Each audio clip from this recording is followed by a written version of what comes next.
कशी दिसते मी आज? आयुष्यभर परपंचामुळं नटायलाच भेटलं नाही बघा. तुमच्या त्या काळ्या विठ्ठलाची वार येते ना, म्हणून नटली आज.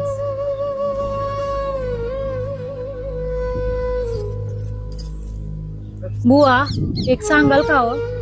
तुम्हाला तुमचा विठ्ठल दिसला, पण माझ्या डोळ्यातलं पाणी नाही दिसलं. तुम्ही म्हणता संसार माया आहे, पण ह्या मायेत तुमची लेकरं होती, तुमचं घर होतं, आणि मी पण होतीच की. तुम्ही खुशाल निघून गेलात मोक्षाच्या वाट्यावर, पण ह्या मायेच्या वाट्यावर चालताना माझं पाय कितीदा रक्ताळलं, हे कोणी बघितलं का? आवले, ए आवले, अगं मी बोलतोय. महाराज, होय मीच. अगं तू मला विचारतेस की तुझं दुःख मला दिसलं नाही? आवले, तुझ्या डोळ्यातला प्रत्येक अश्रू माझ्या अभंगाची एक ओळ होती ग. जगाला माझी भक्ती दिसली, पण त्या भक्तीला आधार देणारी तुझी शक्ती कुणाला दिसली नाही. मग मी कोण होते तुमच्यासाठी? बंधन, अडथळा, की तुमच्या वैराग्याची परीक्षा? नाही गावले, तू बंधन कधीच नव्हतीस. तू माझ्या आत्म्याला आरसा दाखवणारी माया होतीस.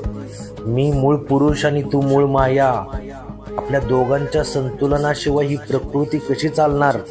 पण धनी, तुमचा मार्ग आकाशाचा होता आणि माझा संसाराच्या मातीचा. अगं येडे, आकाश मोठं जरी असलं तरी त्याला धरून ठेवते ती पृथ्वीच ना ग.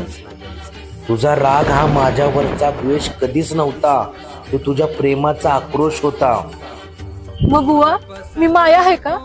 हो आवले, तू माया, पण ती माया नाही जी बांधून ठेवते. तू ती माया आहेस जी परमेश्वराची लीला दाखवते. बरं, मग जावा तुम्ही विठ्ठलाच्या चरणी. अभंग ज्याने लिहिले तो संत झाला, पण ते अभंग जगू दिले ती आवली होती. आज कळलं, तुम्ही मला सोडलं नव्हतं, मला माझ्यातला विठ्ठल ओळखायला शिकवलं होतं.